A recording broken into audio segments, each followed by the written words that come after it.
Legal, gente.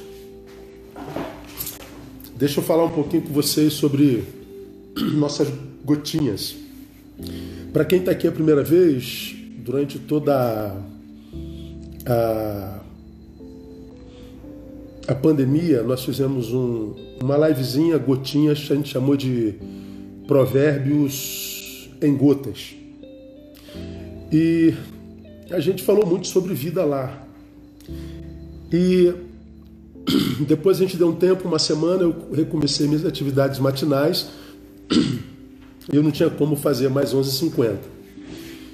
Mas também não tem condição de fazer uma live todo dia. Fica muito puxado. As nossas atividades são muito intensas, então preparar uma palavra para cada dia é muito complicado. Mas como eu vi a repercussão enorme das gotinhas, enorme, sobrenatural das gotinhas, eu resolvi voltar com uma palavra, mas não diária. A gente vai ficar junto, quem quiser, evidentemente, terça e quinta, às 22 horas, e falando sobre esse projeto que eu compartilhei com vocês, que é Ser Humanidade, falando de vida com o pastor Neil. Então acredito que a maioria de vocês, eu já vou desativar o comentário, tá? Daqui a pouquinho eu desativo. Como a maioria de vocês já deve ter lido a legenda da minha publicação, Ser Humanidade é um neologismo, é uma palavra nova, na verdade ela nem existe. Existe porque a gente falou aqui, né? Não é uma criação minha, eu achei essa palavra uma palavra muito interessante, porque ela vem quase que antagônica à espiritualidade. A gente fala muito de espiritualidade, a dimensão da sobrenaturalidade, que é importantíssimo, não é? Mas a gente fala pouco como cristão da ser humanidade, ou seja, do lugar aonde essa espiritualidade, acredito eu, quando eu leio a palavra, desemboca. Se nós vivemos... Vou desligar aqui, realmente é. Que aí você não perde o que a gente pretende comunicar. A ser humanidade, eu vou tratar como sendo lugar e efeito da verdadeira espiritualidade. Então, se de fato nós tivemos um encontro com o Cristo que a gente diz crer, então fomos feitos novas criaturas, nascemos de novo. Então nós vamos viver agora uma vida espiritual, não é?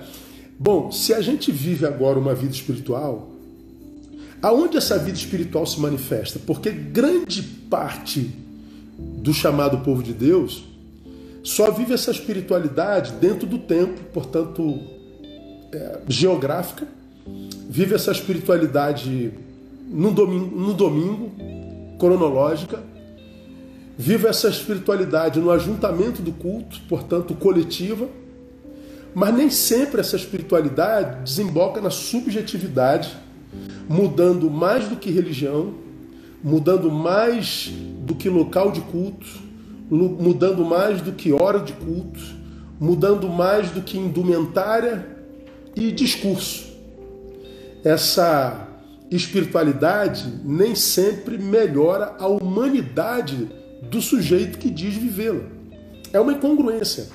Nós vamos falar sobre isso, temos assunto para anos para falar sobre isso. Então a gente está tratando espiritualidade como sendo o produto da espiritualidade. Eu entendo a espiritualidade assim. Para mim, a espiritualidade do reino é diferente da espiritualidade vivida pelos evangélicos em grande escala, não todos. Vocês já me ouviram falar sobre isso, mas tem sempre gente nova aqui que vale a pena a gente compartilhar. A maioria dos evangélicos acredita que quando a gente fala de espiritualidade, de crescer em espiritualidade, de crescer em santidade, a gente está falando de um ser humano que vai crescendo em intimidade com Deus e aí ele se transforma num santo. Ele se torna um ser espiritual.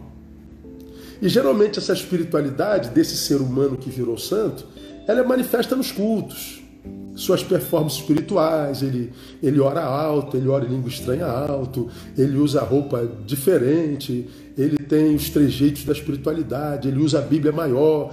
Essa espiritualidade, essa santidade manifesta no domingo no culto, no ajuntamento e num determinado lugar. Por quê? Porque a espiritualidade de muitos evangélicos é essa, de um ser humano se transformando num santo, num ser espiritual. Mas a espiritualidade de Jesus, para mim, é diferente.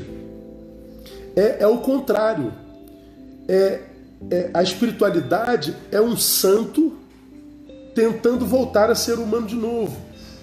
Por que um santo tentando voltar a ser humano de novo? Porque foi a humanidade que foi deformada no pecado lá no Éden. Já falei sobre isso numa de nossas gotinhas. Quando o pecado entrou no mundo, Gênesis capítulo 3, nós vemos uma ruptura ampla, total e restrita. Já falamos sobre isso, mas vale a pena lembrar. Tá bom? Nós vamos ficar aqui em torno de 20, meia hora. Quando o pecado entra, lembra? Deus visitava o homem à tardinha todo dia, e era momento de festa. Mas no dia do pecado, quando Deus chega, o homem se esconde. Então já falei, houve uma ruptura entre a humanidade e Deus, uma ruptura teológica. Mas aí quando Deus acha Adão, que ridiculamente tenta se esconder de Deus, como se pudéssemos esconder de Deus, Deus pergunta a Adão, quem te mostrou que estava nu para que tu te vestistes? Aí ele falou, a mulher que tu me deste. Então a mulher que era extensão do próprio homem, extensão de si mesmo, era o seu eu, o outro, vira agora a razão do seu problema. A mulher que tu me deste, ela que é a culpada da desgraça. Então não há só uma ruptura teológica entre homem e Deus, há uma ruptura entre o ser humano e o ser humano, uma ruptura sociológica. Mas há também uma ruptura psicológica, porque o homem, ele tinha a possibilidade de dizer não para Eva, mas ele não disse não. Ele comeu imediatamente, mas porque o pecado adoece, ele não tem mais coragem de assumir o seu erro. Foi eu, o culpado fui eu. Eu poderia ter resistido, Senhor, eu poderia ter dito não, mas ele não disse. E nem assume a sua culpa na desordem na qual está a sua vida, como diria Freud, né? Qual é a sua responsabilidade na desordem da qual você reclama, não é? Pois é, o homem teve uma ruptura consigo mesmo, psicológica. E por causa disso, Deus manda o homem para fora do jardim. Nós fomos criados jardineiros, os que cuidam da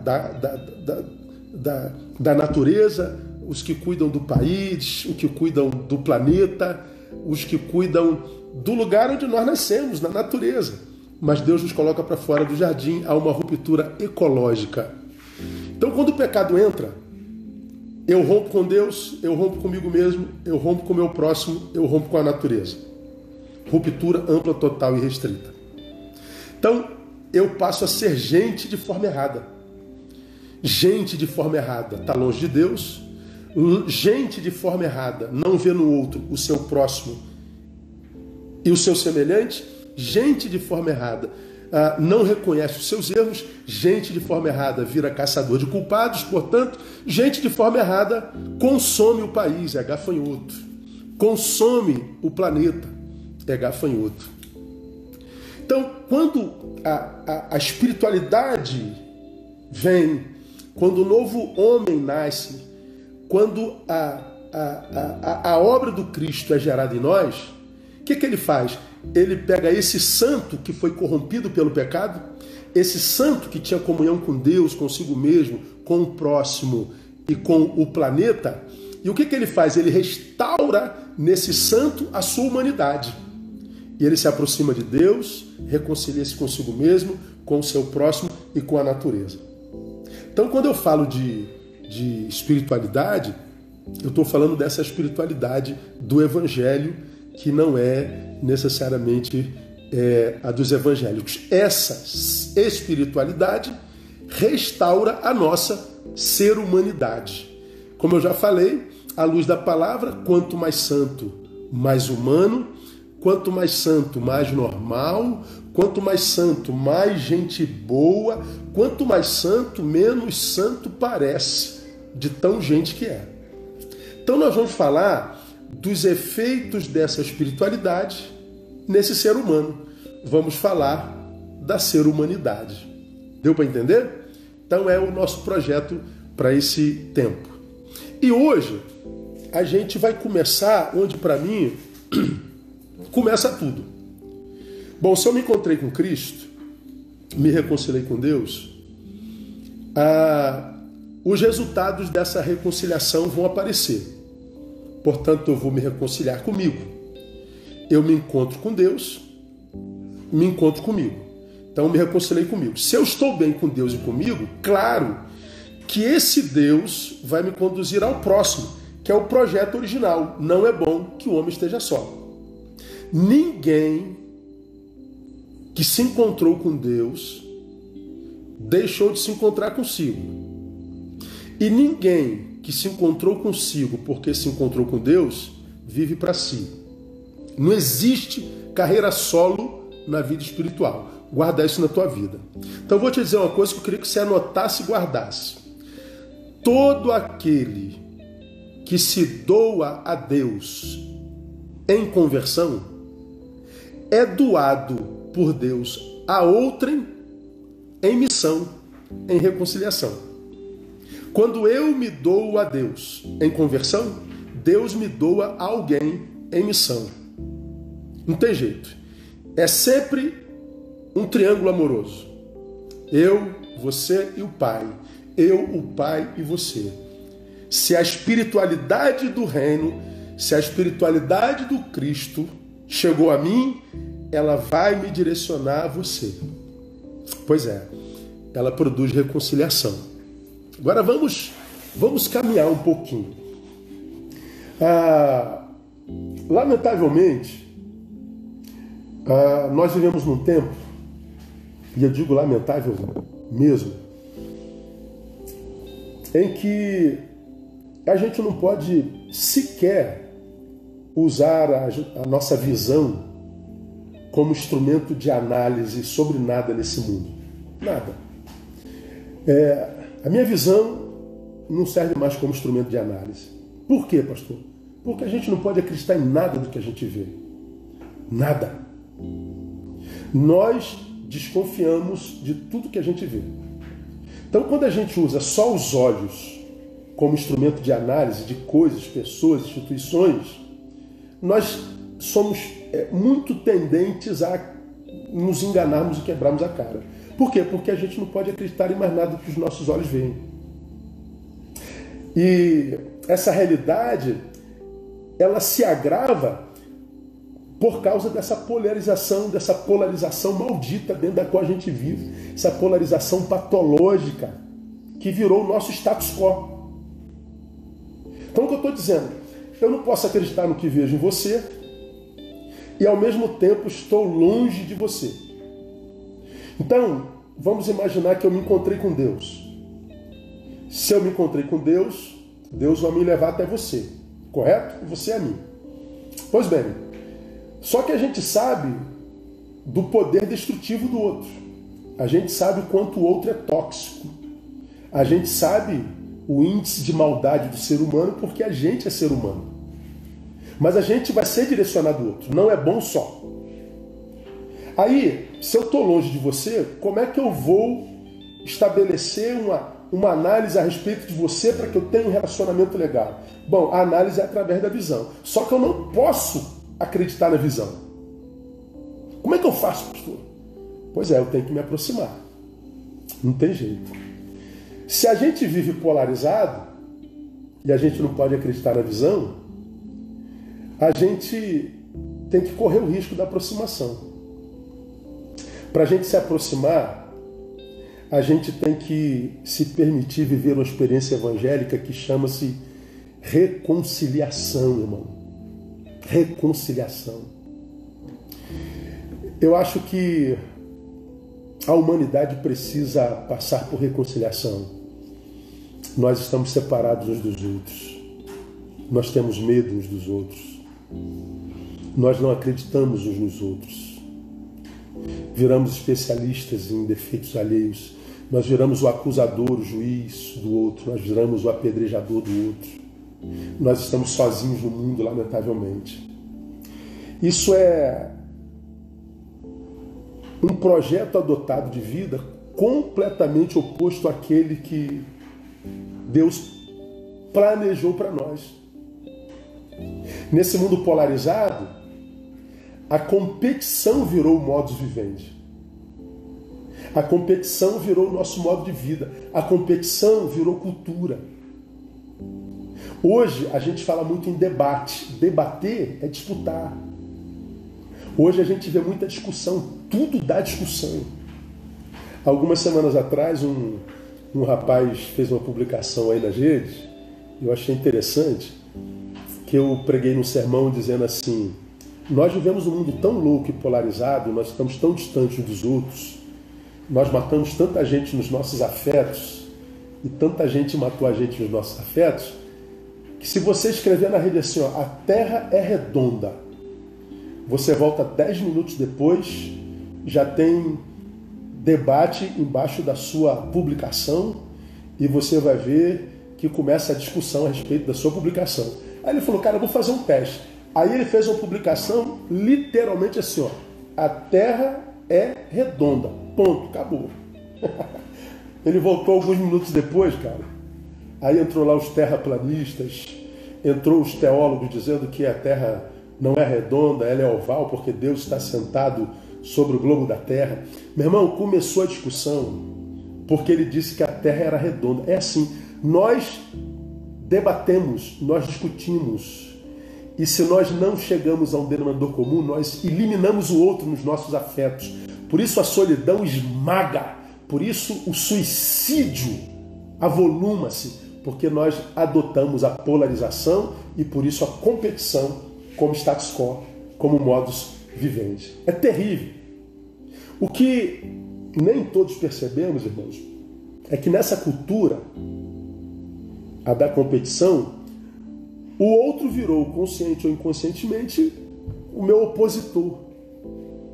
E não aquele que me completa, não aquele que me locupleta, não aquele de quem eu preciso me aproximar. O opositor é alguém de quem eu preciso me livrar, porque é meu competidor. E se como opositor, porventura, houver aproximação, nasce a bendita da competição. E aí, para a gente competir, a gente veste a personagem.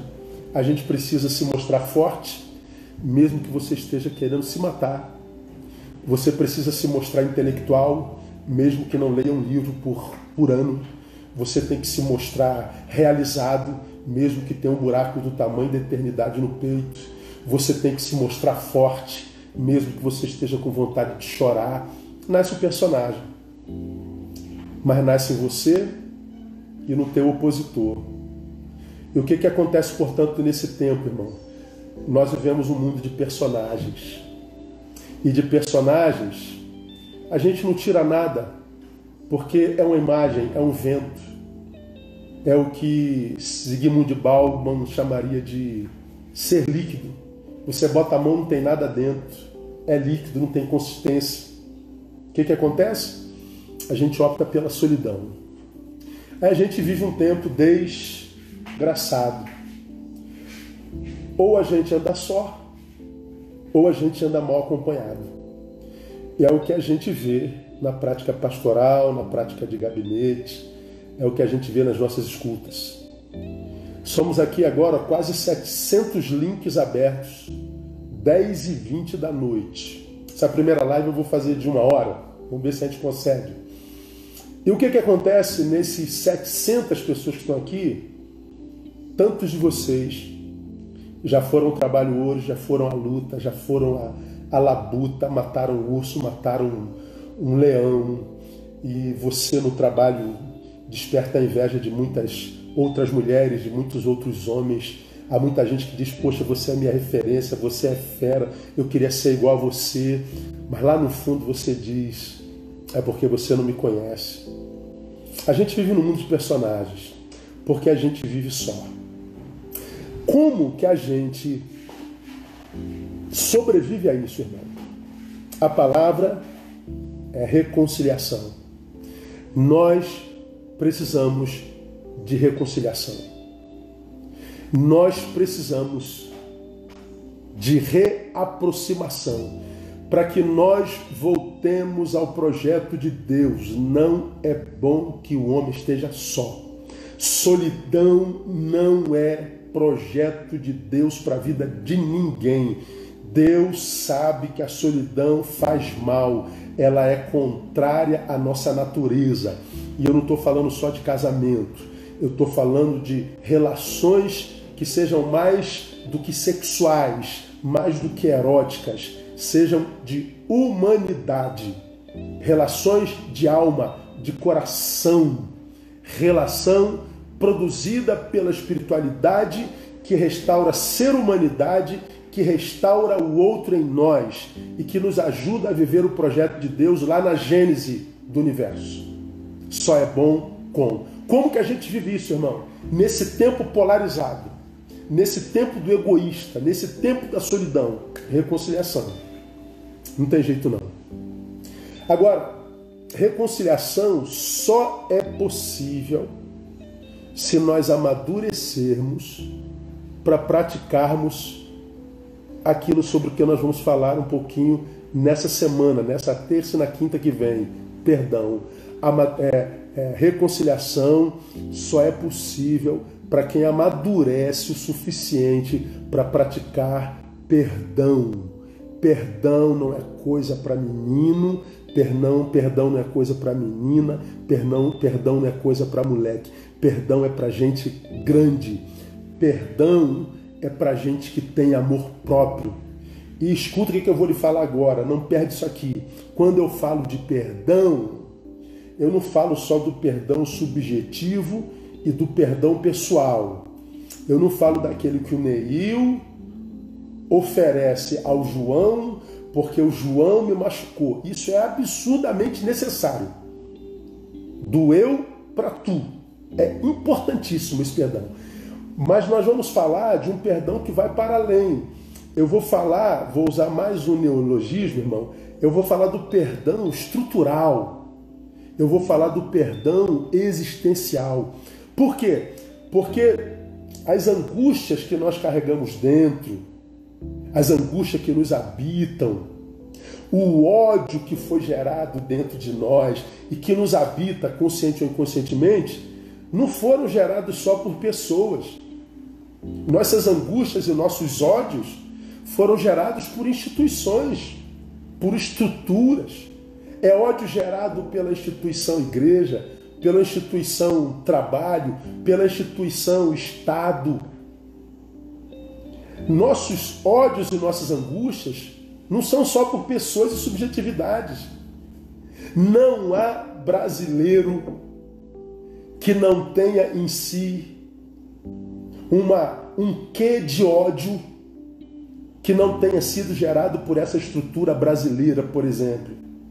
Onde você vai em qualquer repartição pública e não é atendido com dignidade. Você vai no hospital e não é atendido com dignidade. Você vai procurar escola para sua filha e não tem escola com dignidade. Você espera bom tratamento das nossas instituições de proteção e você é maltratado pelo policial. Isso tudo gera em nós ódio. Isso tudo gera em nós angústia. Você foi vítima de abuso de poder espiritual, seja na igreja, seja no centro. Você foi humilhado na faculdade. Você foi vítima do teu plano de saúde. Você tem noção de quanto ódio você carrega dentro de si, irmão? Você tem noção de quanta revolta? Você tem noção de quanta raiva você tem do teu patrão, da tua escola, da tua igreja, do Brasil, do Rio de Janeiro, do governo municipal, estadual, federal? Você tem noção de quanta raiva você tem da sua família? Você tem noção de quanto perdão subjetivo, estrutural e existencial que você tem que liberar no caminho? Nunca pensou nisso, não é verdade? Pois é. Nós vamos falar sobre isso. Por quê, irmão? Para mim, O perdão é o alicerce sobre o qual se estrutura a existência. Grave isso aí. O perdão é o alicerce sobre o qual se estrutura a existência. Ou eu passo pela vida me tornando grande para perdoar, ou eu passo pela vida vitimizado pelo ódio, pela angústia, pela raiva, até que essa desgraça toda se transforme num câncer dentro de mim. De modo que se eu não perdoo, eu me transformo em mais um algoz de mim mesmo. Eu já fui vitimizado pela igreja, eu já fui humilhado na faculdade, eu fui maltratado no hospital, eu fui achacado pela polícia, eu não fui retribuído nos impostos que paguei porque eu não achei escola para minha família, eu fui humilhado ali e aqui.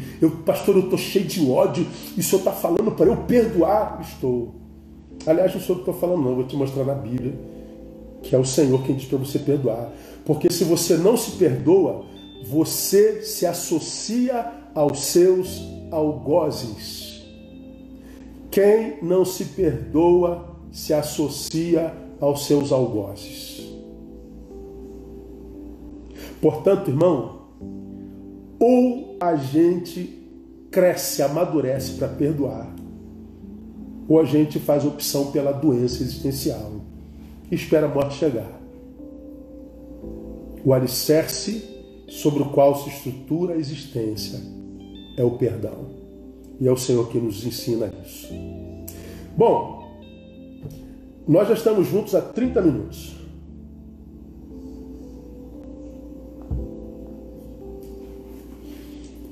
Vamos falar sobre o que é perdoar?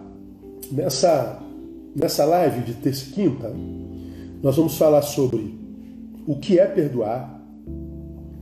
Nós vamos falar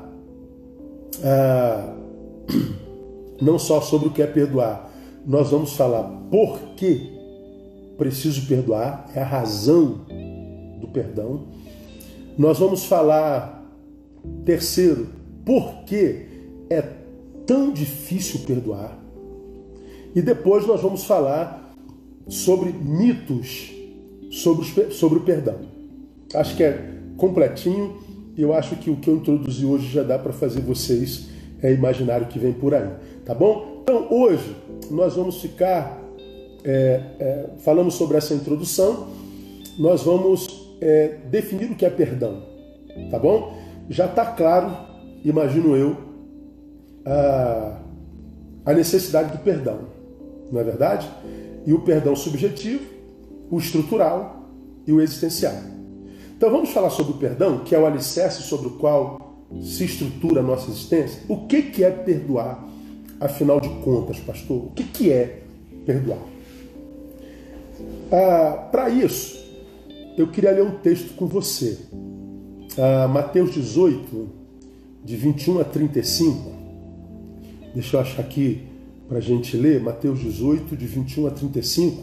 É uma palavra onde Jesus de Nazaré fala sobre o perdão, para mim, talvez da forma mais clara. Eu acho que vale a pena tomar como base. Mateus 18, de 21, cadê 18? 21 a 35. Eu vou ler porque não tem só cristãos aqui, certamente. Então, diz assim o texto. Então Pedro aproximou-se dele e lhe perguntou: Senhor, até quantas vezes pecará meu irmão contra mim e eu hei de perdoar? Até 7? Essa pergunta de Pedro, até 7, porque era uma cultura daquela época. Bom, a cultura diz que até 7 vezes, Senhor. Aí Jesus responde assim, respondeu-lhe Jesus: não te digo que até 7, mas até 70 vezes 7. Não é 7 vezes, 70 vezes 7. E o texto continua. Por isso, diz Jesus, o reino dos céus é comparado a um rei que quis tomar contas a seu servo. E tendo começado a tomá-las, foi-lhe apresentado um que lhe devia 10.000 talentos. Para você ter uma ideia, um talento equivalia a salário de um dia de um trabalhador. Estou sem calculador aqui. Então, um talento equivalia ao trabalho de um dia de um trabalhador. Portanto, um trabalhador receberia por ano 365 talentos. Aí você imagina quanto que você ganha por ano. Bom, o que você ganha por ano equivaleria para aquela época 365 talentos. Esse sujeito devia seu patrão 10.000 talentos. Divida 10.000 por 365, você vai saber quantos anos esse camarada devia ao seu senhor. Pois bem, ele devia muitos anos de trabalho para aquele senhor. Muito bem, mas não tendo ele com que pagar, ordenou seu senhor que fossem vendidos ele, sua mulher, seus filhos e tudo que ele tinha e que se pagasse a dívida. Então a lei dizia, você não tem como pagar 10.000 dias de trabalho? Não. Então você vai me servir como escravo, vou vender sua mulher e seus filhos e vou vender os seus bens. Se não chegarem a 10.000 talentos, você vai me servir por tantos dias até que você me pague minha dívida. Bom, então aquele servo, prostrando-se, o reverenciava e dizendo, Senhor, tem compaixão de mim, tem paciência comigo, que eu te pagarei, tem misericórdia de mim. O senhor daquele servo, pois, movido de compaixão, soltou e perdoou-lhe a dívida. Está perdoado 10.000 dias de trabalho. Saindo, porém, aquele servo encontrou um dos seus conservos que lhe devia 100 denários, 100 dias, 3 meses e meio de trabalho. Ele devia anos, foi perdoado. O que lhe devia 3 meses. E segurando, olha só, o que foi perdoado, sufocava-o, dizendo, paga o que me deves. Então o seu companheiro, caindo-lhes aos pés, rogava-lhe, dizendo, tem misericórdia de mim, tem paciência comigo, que te pagarei. Ele, porém, não quis, antes foi encerrá-lo na prisão, até que pagasse a dívida. Então veja, eu fui perdoado de 10.000 dias e não perdoei 100 dias. Você tem ideia? Pois bem, então, vendo, pois, os seus conservos o que acontecera, contristaram-se grandemente e foram revelar tudo ao seu senhor, aquele que o havia perdoado. Então o seu senhor, chamando a sua presença, disse, servo mau, perdoei-te toda aquela dívida, porque me suplicaste. Não devias tu também ter compaixão do teu companheiro, assim como eu tive compaixão de ti? Indignado, o seu senhor o entregou aos verdugos, até que pagasse tudo que lhe devia. Então olha só, irmão, o resumo da ópera.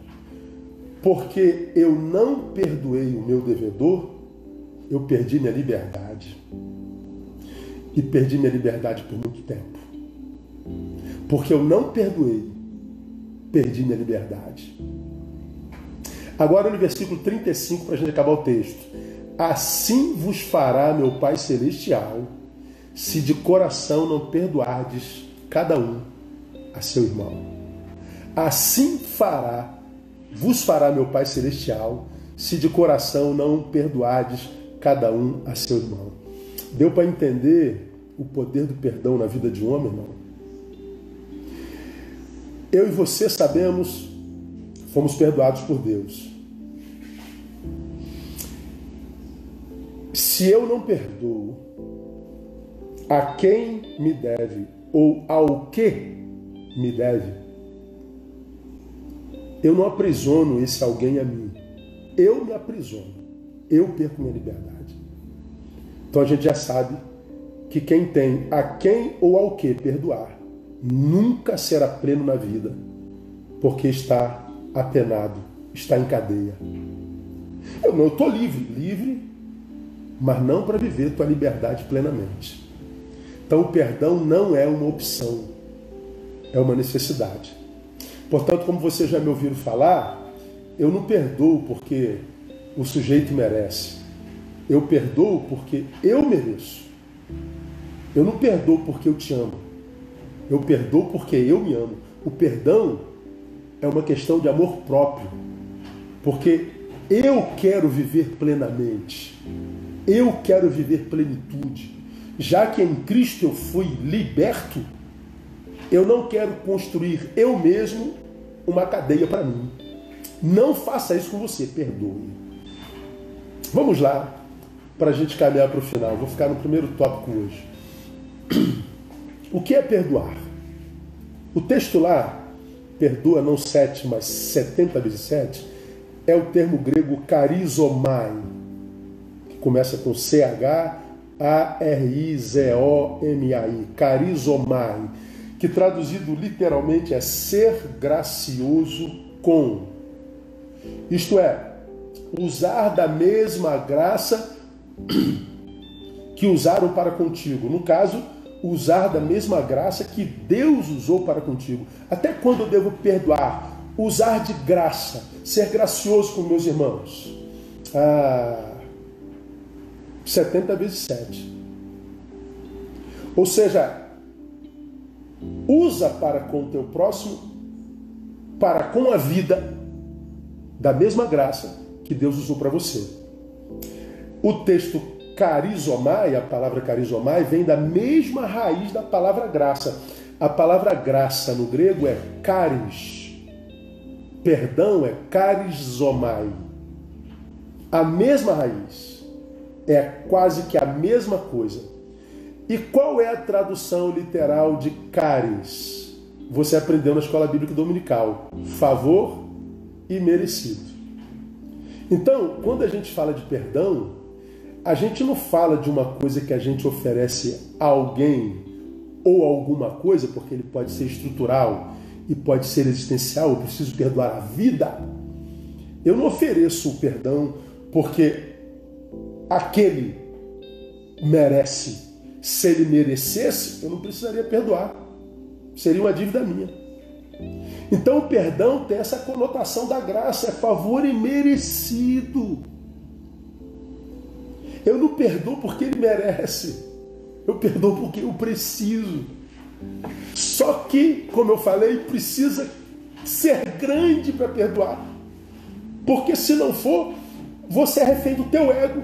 E o teu ego não deixa. Teu ego te proíbe. Perdão é para gente grande. Porque é dar a alguém o que esse alguém não merece. É como que se você estivesse se aviltando. E, na verdade, o perdão é um tipo de aviltamento mesmo, quando a gente analisa nessa perspectiva capitalista de ser, né? Onde a gente só quer ganhar, ganhar, ganhar, possuir, ter. Então, perdoar é usar da graça que o outro não merece. Agora, pense comigo, vamos entender, porque senão parece uma coisa impossível. Perdoar é mais fácil de ser entendido quando a gente entende perdão como o livramento do fruto do mal que plantaram em nós ou que fizeram a nós. O perdão é uma libertação do mal ou do fruto do mal que fizeram a nós. Porque não é a libertação do mal. Mal foi o que você fez a mim. Eu preciso me libertar do fruto disso em mim.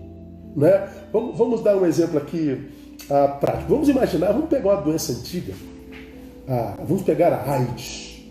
Okay? Que é uma doença transmissível. Como que alguém pegou AIDS? Vamos imaginar que ele deitou com alguém que estava contaminado. Ok? Então, eu deitei com alguém que estava contaminado e então peguei a AIDS. Bom, qual é o mal nessa história? O mal foi ter me deitado com alguém contaminado. O mal foi ter me deitado sem usar preservativo. O mal foi ter me entregue ao desejo irresponsavelmente. Esse é o mal. Agora, qual o fruto que vem para além desse mal? Bom, além da doença, eu vou nutrir por essa pessoa que não me disse que estava contaminada ódio ira, raiva, mágoa, decepção. O perdão é me livrar dessa mágoa, desse ódio, desse perdão, dessa traição. Ah, você ajudou alguém com todo o amor do teu coração, você tirou da rua, botou dentro da tua casa, você deu a sua roupa, tirou a roupa do teu corpo, compartilhou a intimidade da sua família, e essa pessoa, quando pôde, ao invés de te agradecer, te deu uma facada nas costas, te roubou. Pois bem, ela já te levou teu dinheiro, levou teu celular e tudo mais. E o que você sente por essa pessoa, além de ter perdido celular, dinheiro, ódio, raiva, ira? Ela foi embora, mas o fruto ficou aqui. Você amou e foi traído. Você ajudou e foi alvo da ingratidão. A pessoa foi embora, mas o fruto dela está aqui. O que é perdoar? É me libertar desse fruto maldito. É me libertar desse sentimento que está me matando, mesmo depois que a pessoa foi embora. Só que o meu ego, o teu ego diz, mas pastor, essa pessoa miserável não merece isso. Ela não. Mas não merece mesmo. Por isso que tem que ser graça, carizomai. Porque quando eu a perdoo, quem se liberta sou eu. O ódio, a mágoa, a angústia, a ira, como já disse alguém, que te impede de perdoar, esse rancor é como alguém tomando veneno esperando que o outro morra. Ora, eu estou com ódio dele, não vou perdoá-lo. Pois bem, você está tomando um veneno esperando que ele morra, não quem vai morrer é você. Então o perdão, ele não é um negócio sentimental, ele é racional. Eu libero porque eu entendi que se eu não liberar, quem morre sou eu. Então, pastor, eu vou perdoar quando eu tiver vontade. O perdão não é produto da volição. O perdão é uma decisão que é produto do amor próprio. Eu te libero porque se não liberar eu morro. Você me fez o mal, me roubou. Você me fez o mal, me abandonou, foi ingrato, me denigriu, me apunhalou pelas costas e foi embora. Mas mesmo tendo ido, continua me adoecendo. Perdoar é nos libertarmos do fruto do mal que fizeram a nós. Dá para ser mais claro do que isso, irmãos? Eu acho que não dá. Não dá. Então, como eu já disse que o perdão é o alicerce sobre o qual se estrutura a existência, se você não liberar esse perdão, irmão, tudo que a vida jogar aí dentro vai ser contaminado por esse ódio, por essa mágoa, por esse rancor, mesmo que você imagine que não esteja mais lá. É como se eu pegasse essa minha aguinha aqui, Minalba, água das melhores que tem. Vamos imaginar que eu botasse aqui, ó, um conta-gotas, desculpa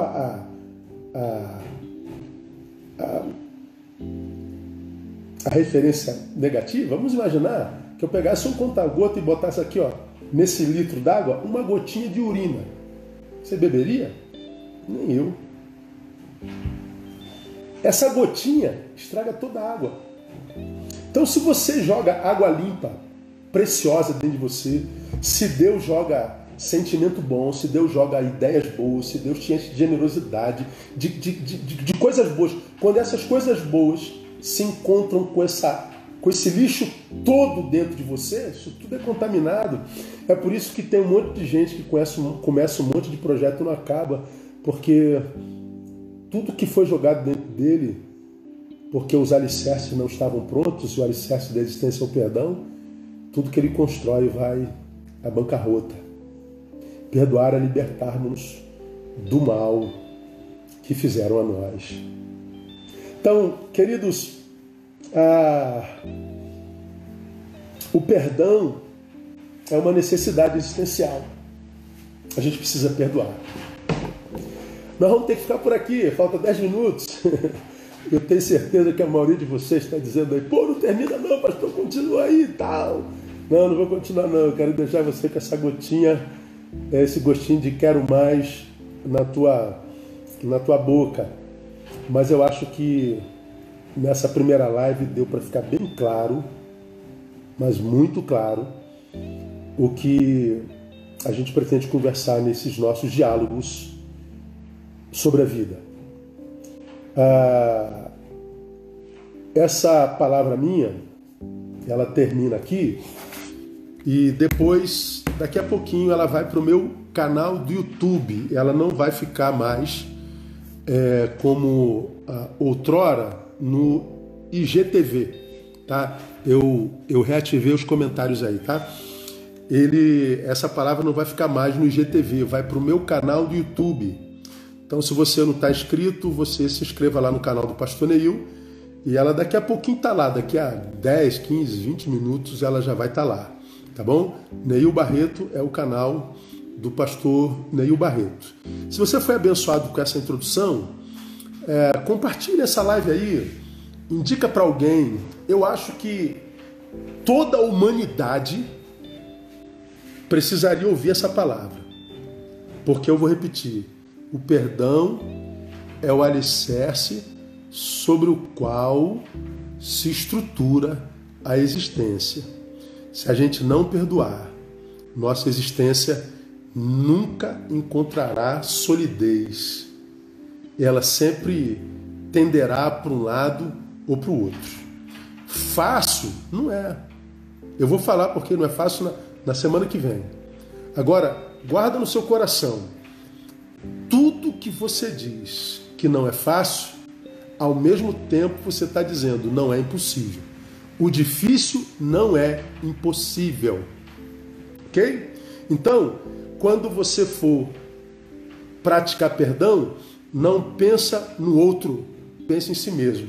Porque, amados, deixa eu dizer para você aqui profeticamente, essa pandemia vai acabar. E existe uma vida lá fora esperando cada um de vocês, querendo ser vivida com intensidade. Quantos sonhos você tem, quantos projetos, quanto de Deus você gostaria de viver, quanta vida você já perdeu com esse ódio no teu peito, no teu coração, contra alguém, contra a vida, contra a estrutura, contra o Brasil, contra uma pessoa. Quantos amores você já perdeu por causa de besteira? Quantas pessoas fontes? É tempo de perdão. Amém? Eu vou ficar por aqui. Passamos das 700 pessoas. Daqui a 10 minutinhos, essa live vai estar lá no meu canal. E na próxima semana eu volto. Na quinta-feira, às 22 horas, nós vamos falar por que perdoar, por que é difícil perdoar e quais os mitos a respeito do perdão. Tá bom? E que Deus nos dê a graça de vivermos a nossa espiritualidade manifestada na nossa ser-humanidade. Ser-humanidade, diálogos de vida. Até quinta-feira, às 20 horas, se Deus nos permitir. Que essa semana seja uma semana de muito boas notícias. Beijo a todos. Até quinta.